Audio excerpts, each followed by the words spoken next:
Et Pierre-Louis Renaud, ici présent, acceptez-vous de prendre pour épouse Brian Boru? Oui, je le veux.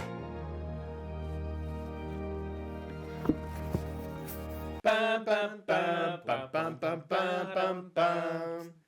Pam, pam, pam, pam, pam, pam, pam. Oui! Oui, je le veux parce que c'est un très gros coup de cœur aujourd'hui, je vais vous le dire. Brian Boru, le nouveau jeu de Pierre Sylvester, il n'y a rien qui ressemble à ça. Présentement, à mon avis, c'est assez unique. C'est un jeu qui mêle jeu de pli et jeu de majorité, contrôle de zone. Le but est de devenir le grand roi d'Irlande. Alors, on a ici l'Irlande qui est divisée en différentes régions et on a des cartes. Donc, vous savez, les jeux de pli, c'est très à la mode, là. On va avoir une main de cartes, tous les joueurs. Comme dans n'importe quel jeu de pli, pensez dans les classiques comme Dame de pique, le trou de cul, ou dans les jeux les plus récents, The Crew, Jekyll and Hyde, ce genre de choses-là, il y a des suites de cartes. Alors, on a des cartes rouges, des cartes bleues, des cartes jaunes, et on a des cartes qui sont des jokers, si on veut, les cartes grises, qui peuvent être jouées dans n'importe quelle suite. Alors, on a nos mains de cartes. Il y a un petit draft au début de la partie qui est ultra savoureux. Imaginez là, un draft de cartes dans lequel, justement, on va choisir des cartes et on va passer le reste des cartes à notre voisin de gauche. Et on va toujours passer à gauche. Alors, on peut toujours empêcher notre voisin d'avoir une suite ou une autre. Et en gros, ce qui se passe, c'est qu'on se bat pour des zones. Hein. On veut gagner le contrôle de certaines zones d'Irlande. Et pour ça, on doit avoir beaucoup de disques de notre couleur situés dans les villes de cette région.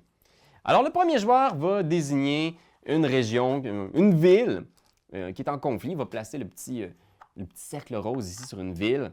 Et il va annoncer une suite avec une valeur. Il va jouer une de ses cartes. Mettons, OK, on joue dans le bleu. J'ai joué le 19 bleu. Comme dans n'importe quel jeu de pli, le joueur autour de la table qui va avoir joué la carte dans la couleur demandée la plus haute va être le vainqueur du pli. Alors, tout le monde regarde s'il y a du bleu. Oh man, moi j'ai le 25 bleu, mais est-ce que ça vaut la peine de le sortir là? Je devrais-tu attendre? Je vais-tu jouer plus tard? Puis si vous jouez une carte qui n'est pas dans la bonne couleur, vous n'avez aucune chance de remporter le pli. Mais vous allez voir, il y a une petite twist. Fait que là, quand tout le monde a joué, on regarde. OK, donc qui a joué la plus grosse carte bleue? C'est le joueur jaune. Alors, il place un de ses marqueurs contrôle sur la région. Et en ce moment, c'est lui qui a le plus de disques de sa couleur dans cette région-là. Fait que, il est en bonne voie de prendre le contrôle, mais tout peut changer. La twist. Puis je pense que c'est pour ça que Brian Boru est, à mon avis, un jeu de pli intéressant. C'est que ceux qui ont joué une carte et qui n'ont pas remporté le pli vont quand même avoir un petit prix de consolation, si on veut. Vous allez pouvoir monter sur la piste en lien avec la couleur de la carte que vous avez jouée quand vous avez perdu.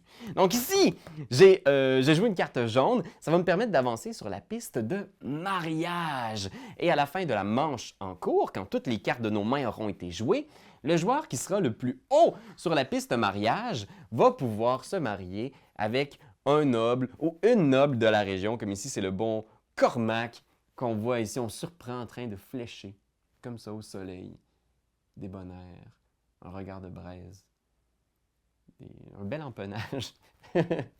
C'est ce que je cherche, moi, chez un homme. Alors, puis quand on va se marier avec un personnage, on va pouvoir prendre des disques de contrôle dans une région donnée. Chaque mari ou femme procure un petit bonus qui est vraiment pas à négliger.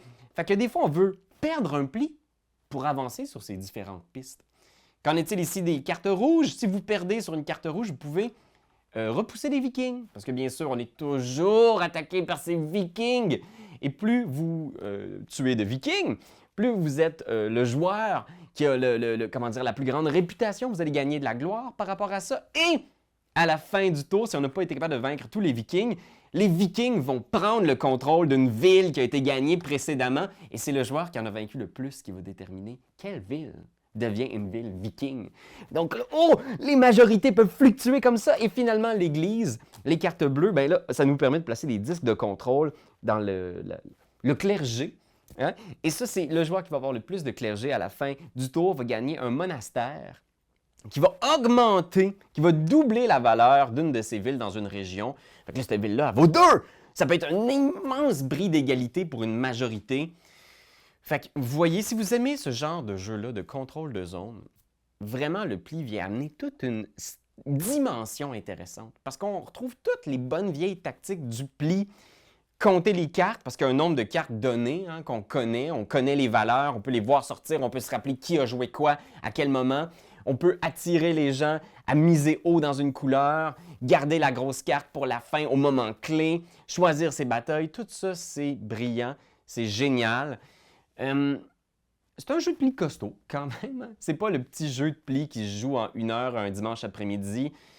Non, parce que les décisions sont musclées. Fait que chaque manche est comme vraiment...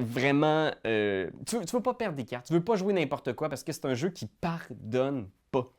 Donc oui, ces moments de réflexion-là font que le jeu, il dure quand même. C'est pas un petit jeu, là. Je dirais que 1 heure, c'est généreux, là. Moi, j'ai pas mal vu des parties autour de 1h30, 2 heures. C'était ça que ça prenait pour...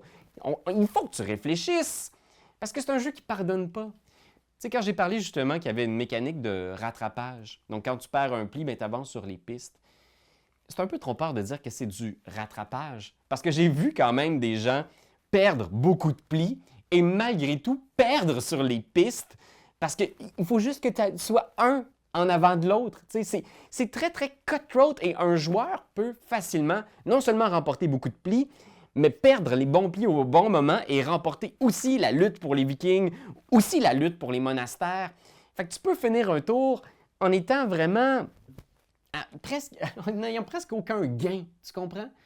C'est un jeu qui est très dur. L'économie du jeu aussi, je vous dirais. On a de l'argent et il y a certaines actions justement qui nous permettent, en dépensant de l'argent, de prendre le contrôle tu peux dépenser 5 sous pour prendre le contrôle d'une ville qui est adjacente à un disque que tu as déjà placé. Il y a des petites routes, là. Fait que ça, tu te dis, c'est cool, fait que je vais pouvoir dépenser mon argent puis gagner de l'influence. Avoir 5 sous, là, dans ce jeu-là, c'est une fortune. Il faut être la princesse de Monaco pour avoir 5 sous. Quelle référence nébuleuse! Mais il faut être vraiment riche.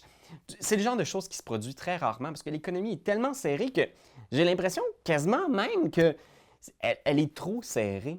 T'sais, ça donne aussi le feeling qu'il y a ces possibilités-là sur la table de dépenser de l'argent pour agrandir son empire, mais que c'est quelque chose qui se produit très rarement dans une partie au final. T'sais.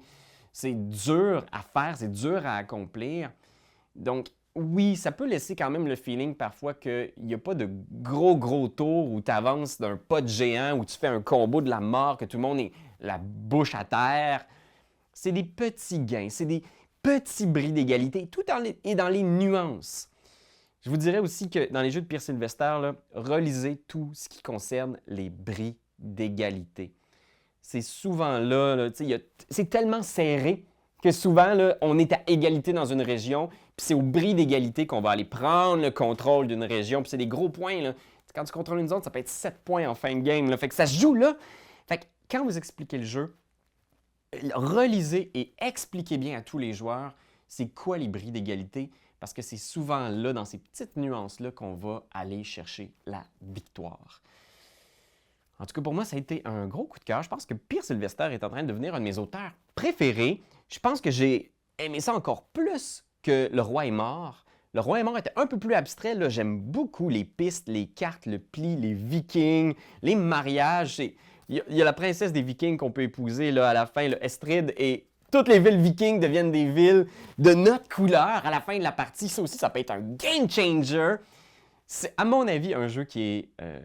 on vit des émotions là-dedans et ça redonne des lettres de noblesse au pli. C'est plus juste un petit truc que tu fais tranquillos. Ça devient vraiment un pli avec un poignard aux lèvres. Si vous me permettez l'expression. Voilà, c'était ma critique de Brian Boru. Serez-vous le haut roi d'Irlande? Je sais pas si j'ai dit Écosse pendant un bout de temps. Je voulais que ça soit clair, c'est l'Irlande, pas l'Écosse. C'est toi de trouver l'épisode de jour du Popoche? Sonne la cloche! Sonne la cloche! On parle de jeu, like-nous, commande, suis-nous, ouais! Sonne la cloche! Sonne la cloche! Partage à tes amis, partage à ta mamie, Ouais, Sonne la cloche! Sonne la cloche! Comment ton ouais, fais le mon kiki! Sonne la cloche! Sonne la cloche! Sonne la cloche comme quand Jésus a sonné à la porte pour aller souper chez Zachée.